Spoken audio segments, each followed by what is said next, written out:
Hello, I am Bigger Crypto, and it's Bitcoin analysis time. None of the analysis in this video is investment advice. These are my personal ideas on the market. I do not tell anyone what to do with their money. That is up to you. Use your mind, make good choices. Now, let's begin. So, today, I would like to go over some ideas on the big picture. This is a weekly chart of Bitcoin on the BLX going back all the way to the early days. Look at that, July 2010. So this shows the price action for Bitcoin going back almost 10 years. So long term, this is a logarithmic chart, right? So if we take that off, you will see that Bitcoin looks very flat, and then it starts having a knee of the curve. So it looks like an exponential curve, right? What a logarithmic display does is what happens is the numbers get bigger as you go up, so that it eliminates the look of that exponential curve. And it's another way of looking at exponential numbers is how I like to think about it. Now, every commodity, product, new technology, which is what Bitcoin is, it always has to go through an adoption cycle, right? When trains were invented, they had to lay all the tracks. That took time. When radio was invented, it took time for everybody to get a radio, decades. Telephone, decades. Refrigeration, electricity, right? Personal computers, cell phones. Everything takes time. Now, over time, what's happening is that the more infrastructure gets built out, adding things on top of it means that adoption can happen a lot faster. Look at cell phones. It took decades upon decades for everybody to get just a landline telephone. And still a lot of people didn't have them, till the 80s, 90s. And then cell phones come out, and within 10, 20 years, boom, everybody had one, right? It took some time. We had cell phones in the 80s, but it was super early adopters. The infrastructure wasn't there. But once the infrastructure was there, it exploded. So exponentially. So that's what we're having here, right? So this looks huge, like an exponential curve, but this bump, this bubble that occurred in late 2017, early 2018, this is nothing. We are still building out the infrastructure. And once the infrastructure hits, right, we have a lot of exchanges now which allowed this to happen. On Coinbase, everything. It was easy to onboard new people. So this is what happened. And it's going to continue as adoption continues. Now, everybody has a cell phone, so it's easy to get a wallet and get Bitcoin. So honestly, I feel like the adoption curve it's just going to go straight up. Like right now, this is nothing. Now, a lot of growth happened early on. Look at this. I mean, it went from 7 cents and bubbled up to $27 within, let me see, November 2010 to May 11th. That was in 6 months. That was an absolute huge run right here. Look at this. 15,000%. Right? So if you held Bitcoin early on, this was massive. So these bubbles happen, but once bubbles pop down into the mean, right, they regress to the regular adoption point. So, and this is what you see in this curve right here this is your regular, plain old, just people adopting Bitcoin. The bubbles, these are speculative bubbles, right? So these are people that are betting on adoption or trading for profit. And also what we're going to see here is what happens with Wall Street and stocks and commodities and all that is, right, you've got people that own things, and then you've got people that want to own things. Now, the people that own thousands upon thousands of Bitcoins, millions or hundreds of millions of dollars, they're basically like Target. You go into Target and there's millions of dollars worth of merchandise. And you're just trying to get at a little bit, right? Because you're trying to get things that have utility. Well, a lot of people are betting that Bitcoin will have utility in the future because it's a store of value, or it can be used as money. So the long-term trend is that adoption will continue for that type of utility. And there are a lot of people that are holding on to Bitcoin for the perceived future utility. There are other people that just trade it for fiat at the moment, and if Bitcoin ever catches on worldwide and becomes money, I'm sure that they will just end up moving their wealth over to that. But for the time being right now, especially in the US and other countries, we have a good banking system. We don't need Bitcoin. So right now, a lot of people are speculating, hodling, trading. So what happens is it's just like anything else, right? So what happens is when we're in these areas, right, this large consolidation areas or bear markets, whatever you want to call them, smart money is this is an accumulation phase, and smart money is accumulating Bitcoin when it's cheap, right? And then what they do is you've got insiders, right? You've got exchanges and whales that are they will push the price up, right? Their job is to make the market. Their job is for there to be a market. Without volatility, it doesn't attract traders. And they want to attract retail traders, right? So that they can siphon off money from the dumb money, right? People that don't realize that this is a bubble. They can't see the tops. They don't have knowledge, experience, or intelligence to see the tops. So they buy the tops, right? Dumb money buys up here at the tops. So a lot of people got caught in 2017, 2014, right? This is a top, right? Smart money is selling right here because they already bought it down here, right? So this is where they're making profits, and a lot of them. And retail traders are taking losses, and a lot of them, right? So if you invest up here, you would have to hodl for years, right? You would have had to hodl for 3 years to see a return on buying at this top. So smart money is accumulating and buying in more along in this region here, right?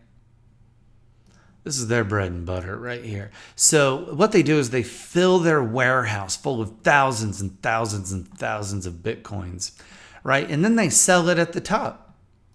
This is exactly what they were doing.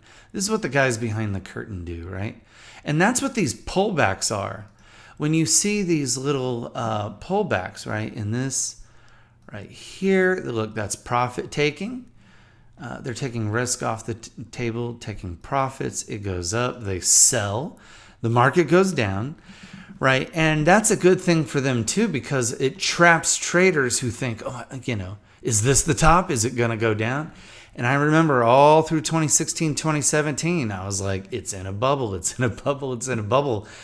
Who knew how far it would go? Nobody knew it would go to 20,000. I mean, I think that blew everybody away, even market makers, because you saw them taking profit right where it made sense, right?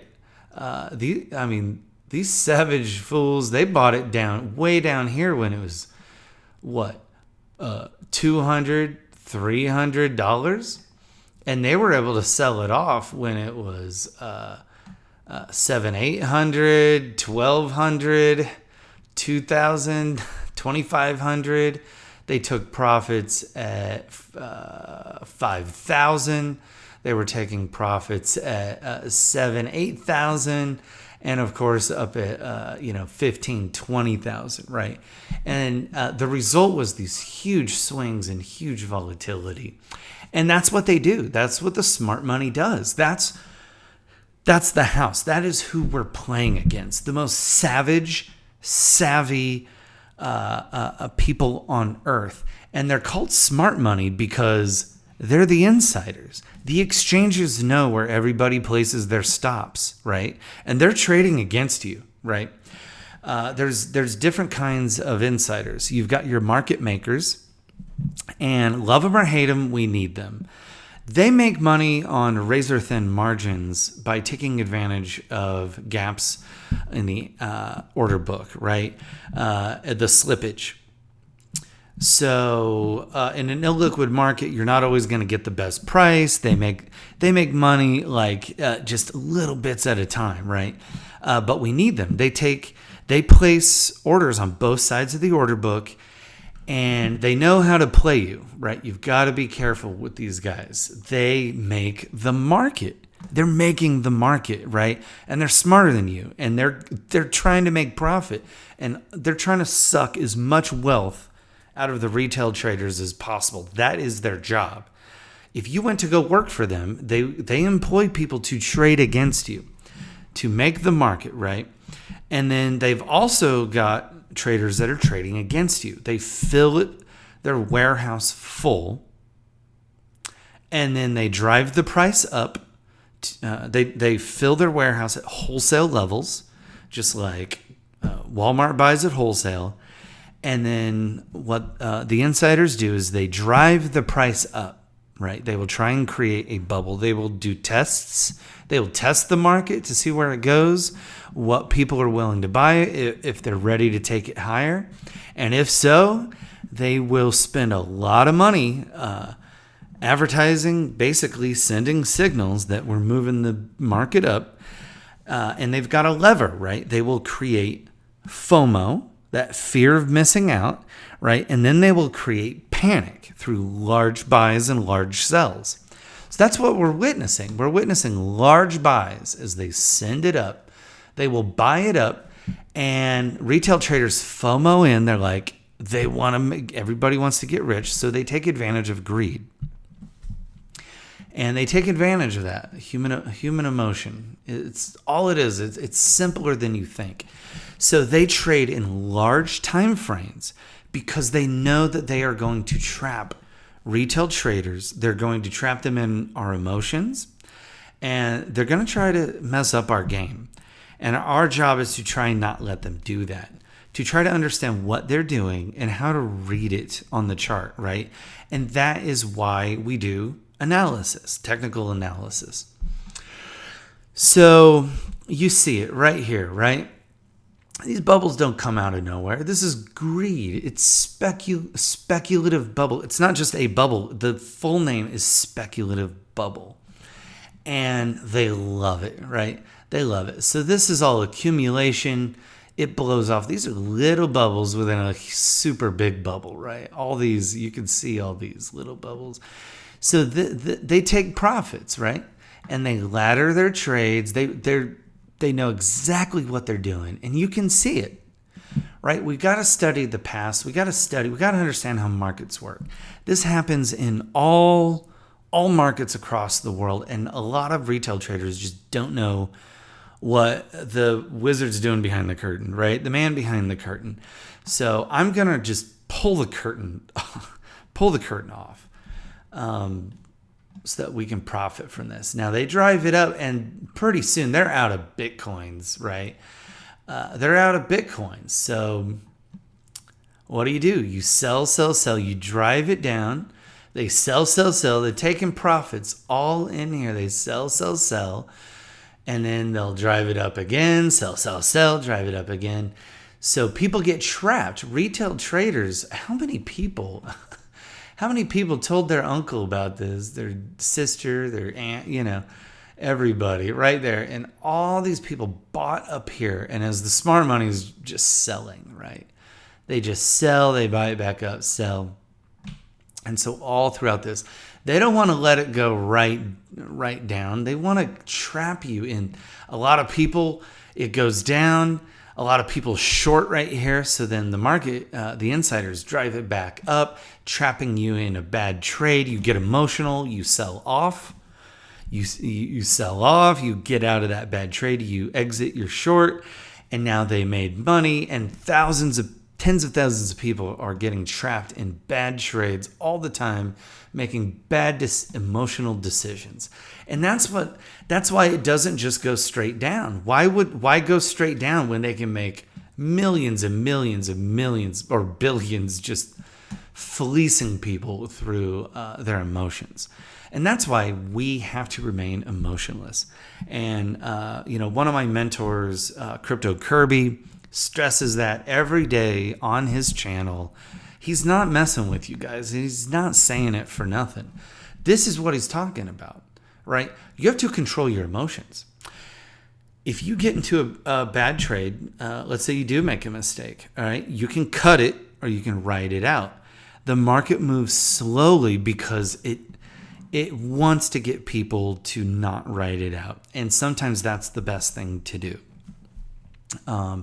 But if you can see ahead of time and not have to ride it out or cut it short, that's the best thing to do. So as a swing trader, I'm looking for these big swings, right?